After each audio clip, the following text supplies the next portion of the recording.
दोस्तों क्या आप भी कंफ्यूज कर जाते हैं ब्रिटिशर्स और फॉरेनर में। तो आप समझ लीजिए ब्रिटिशर्स उन लोगों को कहा जाता है जो कि यूनाइटेड किंगडम से आते हैं। यूनाइटेड किंगडम की राजधानी लंदन है और बेसिकली यूनाइटेड किंगडम से आकर के जिन्होंने हम पर 200 साल तक राज किया था, जिसके लिए सच में गाली की भावना आनी चाहिए, वो लोग ब्रिटिशर्स वो लोग कहलाते हैं। और ये लोग नहीं कहलाते हैं जो कि उसके बाहर के लोग हैं, जैसे कि अमेरिका वगैरह के लोग, वो लोग फॉरेनर हुए और वो लोग ब्रिटिशर्स नहीं हुए। तो उनके आने की शुरुआत इंडिया में कैसी होती है? तो सबसे पहले 1600 ईस्वी में 31 दिसंबर को एक चार्टर साइन किया जाता है क्वीन एलिजाबेथ प्रथम के द्वारा। वो वहाँ की क्राउन थी। उनके इस चार्टर में एक ट्रेड मोनोपोली का एक राइट दिया गया था ब्रिटिश ईस्ट इंडिया कंपनी को, जो कि इंडिया आ सकती है और यहाँ पर अपना ट्रेड का विस्तार कर सकती है, क्योंकि यहाँ पर सब कुछ बहुत सस्ता और बहुत ज़्यादा मात्रा में मिलता था और वो वहाँ ले जा कर के 60 गुना 70 गुना प्रॉफिट में बेचते थे।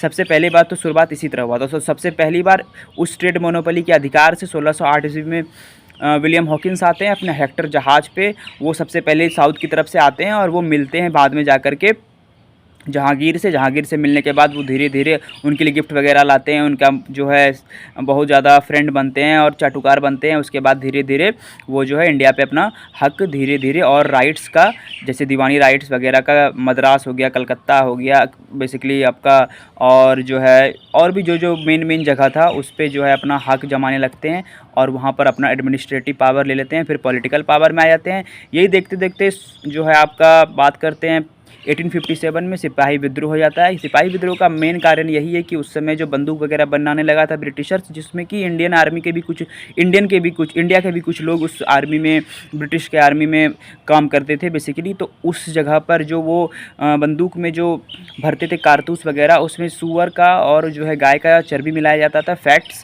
जो कि हमारे धर्म के अनुसार और मुस्लिम धर्म के भी अनुसार उनको सही नहीं लगा। तो उस समय जो है बहुत ज़्यादा इसके लिए जो है क्रांति हुआ था, बॉयकॉट वगैरह किया गया था और कोई भी ब्रिटिश आर्मी में ज्वाइन नहीं करना चाहता था। भारत का कोई भी लोग वहाँ सिपाही नहीं बनना चाहता था, जिसके कारण एक बहुत बड़ा विद्रोह होता है, जिसका खबर जाता है लंदन में और डायरेक्टली वहाँ से गवर्नमेंट ऑफ इंडिया एक्ट जो है पास होके आता है। और उस एक्ट के तहत अब इंडिया पे डायरेक्ट क्राउन रूल चलेगा, क्योंकि पूरा तरीक़ा से ईस्ट इंडिया कंपनी जो है बंद हो चुका था, उसका सारे पावर को सीज कर लिया गया था, ट्रेड मोनोपोली ख़त्म कर दिया गया था और उसे इंडिया से भगा दिया गया था। इस तरह से हम लोगों को 200 साल तक पहले कंपनी ने लूटा, उसके बाद वहाँ की रानी ने लूटा और लूटते गए 200 साल तक, और इस तरह से पूरा सोने की चिड़ियाँ खाली हो गई।